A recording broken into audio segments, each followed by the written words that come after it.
I don't think you guys remember these days. Remember this. Remember having to calculate whether we had qualified or not. Remember watching a Bafana team dancing corner to corner in a stadium, even though we had not qualified. And I think this is the real thing that Hugo BROOS has brought us. And what he's taught us is that you don't have to like Hugo BROOS. You don't have to respect him. You don't have to like the players he chooses. You don't have to like the style of play of Bafana. You don't have to like his press conferences. But what we have to do is start clapping for Bafana. Is to start speaking about this Bafana team as the team that they are. We've now qualified for 2 AFCONs in a row. When last? And here's the crazy part. The crazy part was that going into this game versus South Sudan was a very awkward experience. And it was awkward because for the first time in a very long time, there was no pressure under the fans, under the coach, under the players. They could relax. There was no noise around who should be chosen, what do we need to do, we need to draw, we need to win, we need to score this many goals. What is Uganda doing? And I think that was what made this game so good. And the past 2 games, since we had already qualified going into these last 2 games. Makesi is out for blood when they face mamelodi Sundowns in the Carling Black Label Knockout Cup final this weekend. And Superbets wants to make sure that you don't miss out on this game or watch it on TV. They want you in the stadium and they're giving away 5 double tickets and your share of 10,000 Rand. So if Velo and you want to see if Umangoba can bring mamelodi Sundowns their first non-league local trophy since the last time he was head coach with the other guy, all you have to do is follow the link in my profile and the one that's in the description of this video, register on the Superbet site, make a 50 Rand bet and comment #SuperbetsOVF on all of their social media platforms. Then you'll be able to see if Coach Larson can win another knockout trophy to go with the one he won with Bloemfontein Celtic in 2012, or if Sundowns can finally prove that all that was standing in their way was Orlando Pirates. Either way, this match is going to be incredible and you can watch it live thanks to Superbet. The only thing you can really criticize about Bafana today was maybe that they were not as ruthless as maybe they should have been. Maybe they were not as clinical to really send a message to everybody. This Sudan team, to be fair to them, came into this game having left a lot of their players behind. They didn't even have a full bench coming into this game. They came in essentially just to honor the fixture and go home. So we can't speak too much about the performance of Bafana today, but also that is down to the performances that they've shown before. And I think that is incredible. I want to highlight a couple of players. I think again, Apolis shows us an amazing quality. That 8 position that he's playing, that almost 8 half wing, half 8 position that he's playing, where he takes control of the game, is incredible. I'd love to see that at Polokwane. But his growth and maturity in playing in that position and feeding people the ball. I want to highlight Tito. Tito was playing as a second striker, essentially. Dropping back into, maybe we can call it a false 9 type of situation. But he also took it and ran. You know, we speak about these players that are coming on the bench, from the bench, and we're saying that, you know, they need to really take their chances. Tito is showing that he's taking his chances, especially in the second half when he started dropping deeper and also started playing the ball. I loved Umudau and Umorena on the right-hand side. And I think that is something we need to ask from Mokwena. But I don't know if it's a Sundowns connection, that they understand each other. They've got a chemistry from Sundowns. But what I enjoyed from that right-hand side today was that when Umudau pushes, Umorena stays back. They almost interchange. Umudau respects Morena enough to let him have the wing. Let him have the advanced positions. He did that for a long time in the first half. And there's a difference between that and Mokwena. Mokwena almost doesn't know what to do when Umudau gets into his space. So I enjoyed the interplay of those two. I loved the defense.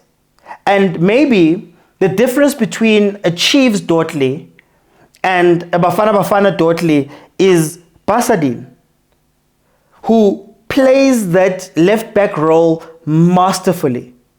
And that makes sure that that defenseman doesn't get split and doesn't have to move up and down and do a million things. Now again, I will caveat this by saying that South Sudan didn't play today. We didn't see much of South Sudan today, if we're being 100% honest. They didn't come here to give us a game. They sat back most of the time. The few attacks that they had were just long balls that were kicked up. But to watch them manage that. But the big player that I want to mention today, Obas. When Ustole went down injured and Obas had to come in, and he had that shaky first game, and we weren't sure if him and Utebza could come together. And what he's doing at club level, and now what he's doing with Bafana, what started at Bafana, the maturity, especially knowing that we don't have out-and-out CDMs in the country. You know, when Obas comes in there, he controls the tempo of the game, but also he allows Mokwena to roam around. Mokwena, when he's playing with Ustole, they sort of play two mids that don't move a lot. Two mids that don't want the ball, that can't progress the ball. They stay next to each other so that they can cover, essentially. And you kind of let the front guys play. Sometimes with Bafana, they play the long ball and Nahopa wins the first ball, and that's how we get into the attacking phases of the game. But with Obas there, not only can you trust him with the ball at his feet, but you can also trust him to play a progressive pass, and you can also trust him defensively to cover Mokwena, so Mokwena can go and be more progressive and push up the pitch. So I think Obas had an incredible game today.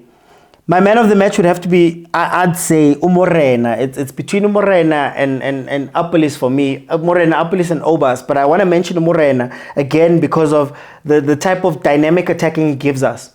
Umudawu, when he does go forward and get into the attacking spaces, he doesn't play the ball. He doesn't play the cross or do the cutback. He sort of turns around and he wants to go back around. So when he attacks, we kind of lose the attack through him. But with Umorena, he's still got that that push to want to go get a goal, to want to go get an assist, to play the ball in, to do those type of things, which I think is incredible. All in all, it's a very balanced Bafana team.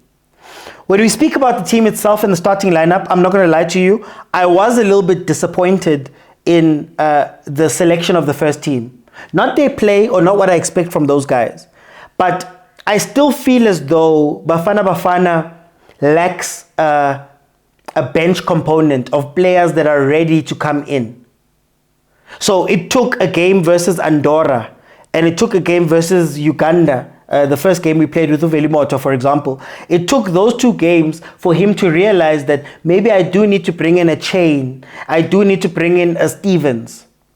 And that is what I want to see across the field, because I still get the sense that there's a ton of players who are sitting on the bench who are not tested. And when we need them, something's going to happen. And these dead rubber games where you've already qualified, or you're playing a friendly versus a smaller country, Andorra and those, that's where you need to start playing these guys and having them actually touch the pitch. So on one case, I was disappointed by that, but I also did like the fact that later on, Abo Titus came in, Abo Stevens came in, Abo Rile, Abo Mbata came in also to touch the field to play, because match readiness and training and match readiness are two different things. And we've got a lot of players who have been brought along for the ride who are not necessarily at the level. I don't want to mention too many names, but I'll bring up the example of Unyiko Mobi, who even now you can't be trusted in these type of games. So what have you been doing with him all of this time? And maybe if he got some more games in these dead rubbers and the friendlies, we would have been able to suss him out a lot more quicker. Because now Morena and Mudawu are both sitting on that side. And I don't think he's going to get game time. You think about your Abo Podlela. You know, I think the last time Podlela played a full game was in Rwanda, if I'm not mistaken. So I feel like BROOS still has to work on making sure that all 23 players are at a level that he can bring them in and play. But again, you can criticize and criticize and criticize, but the truth remains the truth. Hugo BROOS has done an incredible job. Though that team has done an incredible job. And we need to give them more praise. We need to give them, more recognition. We need to hold them up higher. I love the stadium. When you speak about the other things, I love the stadium. I loved Cape Town Stadium being full. The idea of having fireworks at the end when the game was done. The atmosphere that they created that was different to the Free State and different to the Gauteng games. I think we're watching an incredible time in our football. Because even now, we still have to speak about how BROOS is going to integrate your relays properly. He's going to integrate your litakus, your mapenas. He's going to integrate a ton of young players. Campbell is overseas doing incredible. There's so much light at the end of the tunnel, and I think this team has done well, even to the point where they've answered the question: what happens if Zwane angekho? What happens if Zwane angekho?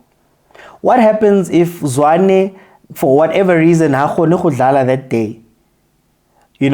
Now we've seen different people step up. We've seen Apolis, completely different Apolis. We're seeing Utito coming into the team. You saw what Relay did and the joy and confidence that boy has when he got onto the pitch. I think it's incredible. But like I said, a 3-0 win for South Africa, routine win.